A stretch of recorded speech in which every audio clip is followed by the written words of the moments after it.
A gente já volta a falar das manifestações, mas agora mais uma informação importante, uma informação que acaba de ser confirmada aos pingos nos is. O PL vai pedir ao Tribunal Superior Eleitoral nos próximos dias a anulação das eleições de 2022. A informação foi confirmada, como eu disse, há poucos instantes aos pingos nos is.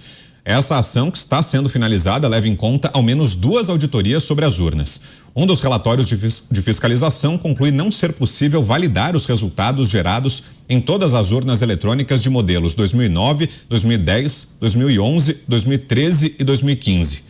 O documento é assinado por Carlos Rocha, presidente do Instituto Voto Legal, seu vice, Márcio Abreu, engenheiro eletrônico, e o membro associado Flávio Gotardo de Oliveira, engenheiro aeronáutico, ambos formados no Instituto Tecnológico da Aeronáutica, o ITA. Diz uma parte do texto, abro aspas, o objetivo do trabalho técnico apresentado neste relatório foi encontrar a causa que teria gerado os resultados dos estudos estatísticos que mostraram uma interferência indevida nos percentuais de votação dos candidatos pelas urnas eletrônicas de modelos antigos. Não funcionaram corretamente.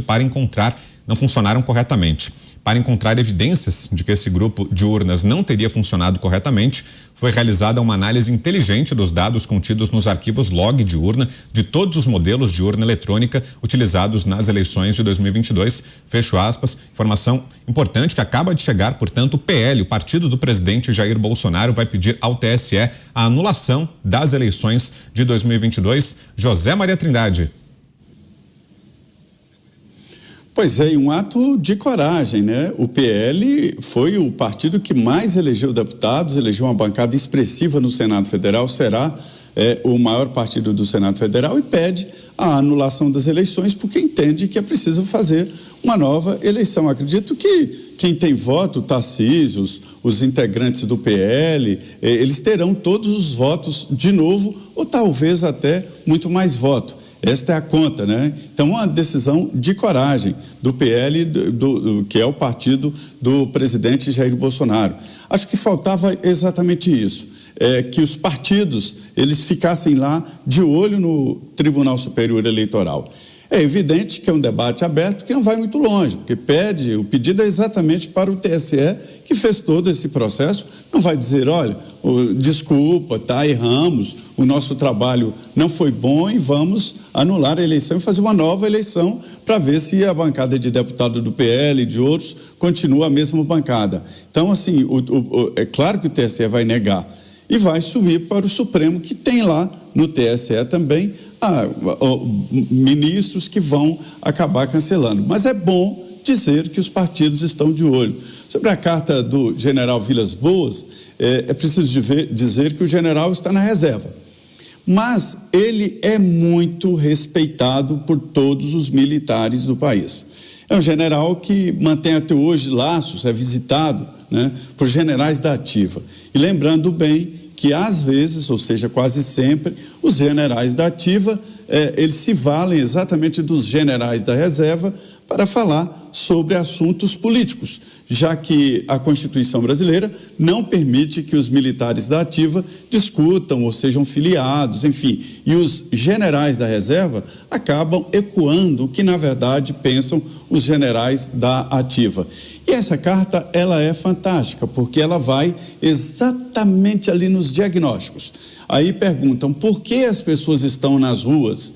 Até parece aquela história da Antonieta, porque tem fome, então por que não tem pão? Por que não come brioche, né? Que é uma rosca muito mais nobre. Então é isso, por que as pessoas estão nas ruas? Perguntam alguns desavisados. E eu digo, leiam essa carta do general Vilas Boas, que você vai entender. Agora, Paulo Figueiredo, voltando à informação que trouxemos agora, que achou desse pedido do PL, essa iniciativa, né? O pedido ainda não foi apresentado, mas chegará nos próximos dias ao Tribunal Superior Eleitoral. O partido vai pedir a anulação das eleições de 2022. O que achou, Paulo? De ler um pouco do documento, ainda não me debrucei com profundidade, mas ele são pessoas muito qualificadas, trazendo afirmações graves. E eu me pergunto a você aqui, Vitor, eu posso falar sobre isso? Pode. Será que esse é um assunto que pode ser discutido? Não, eu faço essa pergunta porque temos uma fala do ministro Alexandre de Moraes dizendo que acabou tudo e que quem questionar vai ser preso. E tem uma fala também uma diretriz do YouTube, no qual nós estamos no ar, que diz que se nós questionarmos o processo eleitoral e a idoneidade do sistema eletrônico, do sistema de votação brasileiro, que nosso vídeo será removido do ar. Então, eu sempre tenho dúvida hoje em dia, já que nós vivemos nessa era meio soviética, do que pode ou não ser dito, né? Agora, como é que o jornalista vai fazer de conta que não existe um pedido de anulação do candidato, do partido de um dos candidatos que por um acaso, é o atual presidente da República? Como é que nós vamos fazer de conta? Esse relatório, quando eu divulgar nas minhas redes sociais, será que o TSE vai derrubar? Eles vão calar a todos mesmo? Até quando é possível calar a população? Até quando é possível se fazer de esquizofrênico com o relatório das Forças Armadas, que apresentaram inúmeras e indiscutíveis vulnerabilidades do sistema eleitoral, até quando é possível ser esquizofrênico ao ponto de dizer que aquilo é um relatório que não apontou fraudes, apesar do relatório não ser sobre fraudes e ser sim sobre vulnerabilidades do sistema? Até quando é possível fingir que os dados apresentados lá pelo argentino não são assustadores? Até quando é possível fingir que não existem vários questionamentos, inclusive de milhares de sessões onde o presidente Bolsonaro não teve nenhum voto? Até quando é possível colocar isso debaixo do tapete? E digo, e faço eco ao general Vilas Boas, dizendo que isso não seria possível se não fosse a cumplicidade do nosso jornalismo, que também, não do nosso jornalismo da Jovem Pan, é claro, mas do jornalismo brasileiro. O jornalismo da Jovem Pan é o único que está discutindo isso, o que é sintomático, né? Até quando, por exemplo, as outras emissoras, os outros veículos vão ignorar as manifestações que têm ocorrido no Brasil? É a ideia do que se chama no jornalismo de agenda setting. Eles acham que conseguem decidir qual é a agenda da discussão social. E não adianta, porque o Brasil inteiro, e aliás o mundo nesse momento, está começando a discutir o que aconteceu no Brasil. Não só os problemas graves das nossas eleições, graves, que são questionadas por uma quantidade cada vez maior de pessoas a quem esses servidores servem, mas também um questionamento sobre a nossa impossibilidade de discutir esses temas, né? Veja, o Mota falou bem da visão dos ungidos, que Thomas Sowell fala, ele sempre traz esse ponto. A visão dos ungidos, ela passa pelo jornalismo. Os jornalistas acham que sabem tudo e sabem, inclusive, o que a sociedade pode ou não discutir.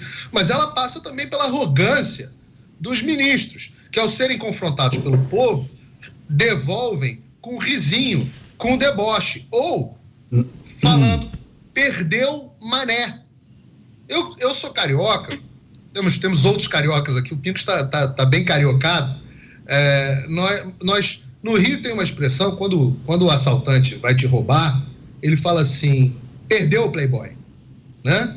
É isso, essa é a expressão. O perdeu é uma gíria pro assaltante, para quem está te roubando, para te dizer que você foi roubado.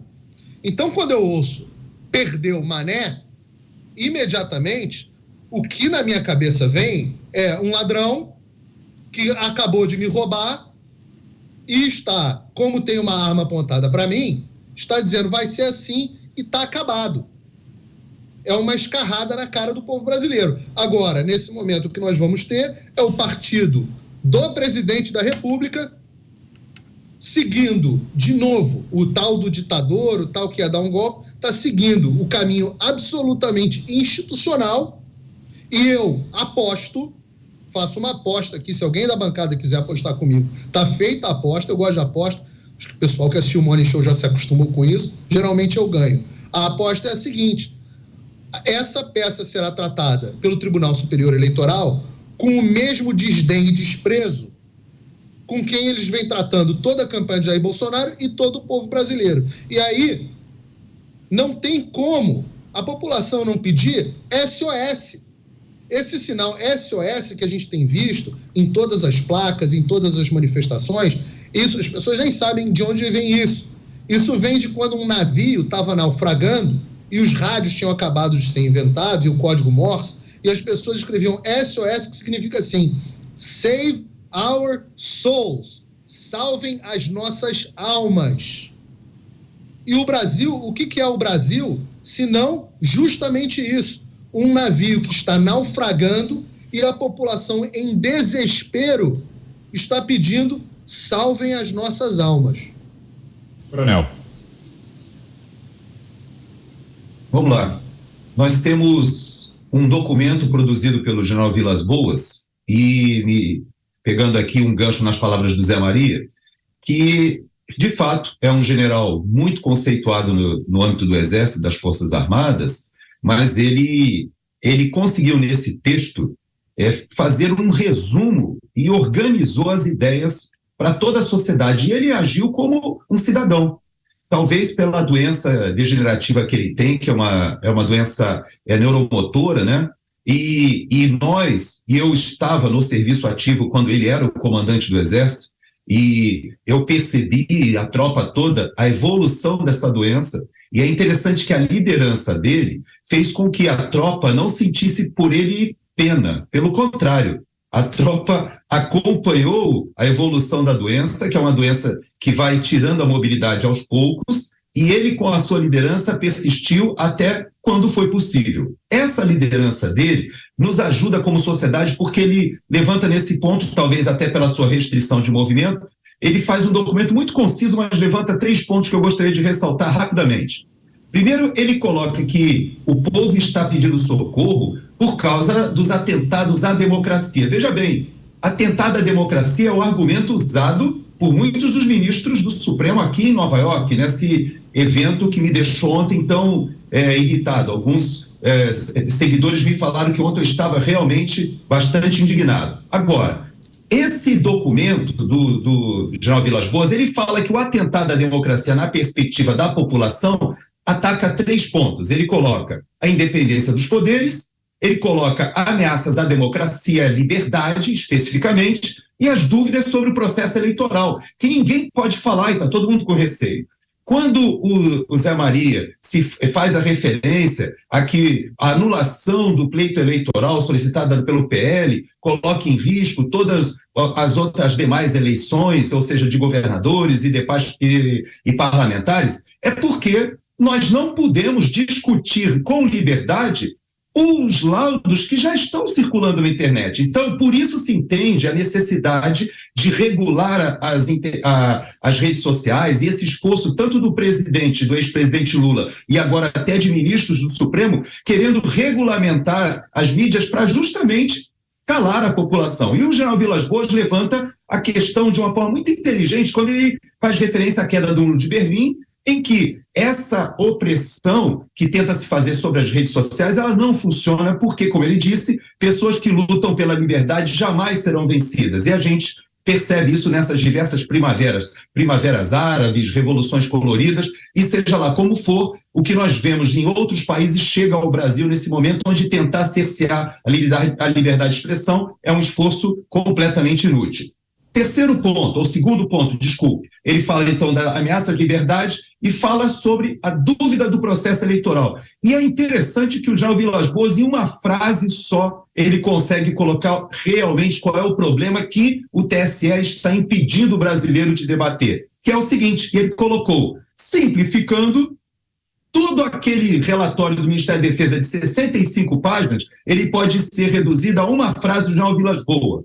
O ato de votar deve ser privado, enquanto a apuração deve ser pública e auditável. E é por isso que nós não podemos ter convicção e tranquilidade, assim como aqui nos Estados Unidos, um país altamente tecnológico, como eu falei ontem, a Califórnia ainda não viu os resultados, a grande maioria dos 50 estados, inclusive, estão com recontagens, há processos de pedido para que seja feita uma verificação das assinaturas, das identidades. Isso que nós estamos num país altamente tecnológico. Mas por quê? Porque se sabe das vulnerabilidades desse processo eletrônico, desse processo que está obscuro, porque no Brasil, tanto a apuração ela não é pública, como também o sistema não é auditável. Queiram os nossos ministros da Suprema Corte admitir isso ou não. E, por último, ele coloca a questão da independência dos poderes. E aí eu vou simplesmente fazer um comentário. As Forças Armadas, aí eu vou atender ao que o Fernão comentou, de que isso é só um documento, mas é mais um documento, e as Forças Armadas, dessa forma, estão alertando para o problema, mas qual será a atitude? Eu não sei exatamente qual a expectativa do Fernão, que é uma pessoa muito mais vivida que eu, e até peço que pare de me chamar de senhor aqui no programa, por favor, coronel, o senhor não. Eu quero chegar ao ponto de um dia me chamarem não só de você, mas como meu primeiro nome. Mas assim mesmo, eu quero dizer para o Fernão que esse documento ele chama a atenção de que quando os três poderes não estão sendo respeitados, no nosso sistema presidencialista nós temos um chefe de Estado. O presidencialismo ele tem um chefe de Estado que acumula as funções de chefe de governo e de chefe de Estado. E nesses momentos de crise, cabe ao presidente da República, como chefe de Estado, tomar as iniciativas para que a harmonia entre os poderes seja restabelecida. Por isso que esse documento ele não cita o presidente da República, ele cita o ministro da Defesa, ele cita os comandantes militares, mas ele não cita o comandante supremo das Forças Armadas, porque o general Vilas Boas, com muita sabedoria, ele evitou tocar nesse ponto que compete somente ao presidente da República.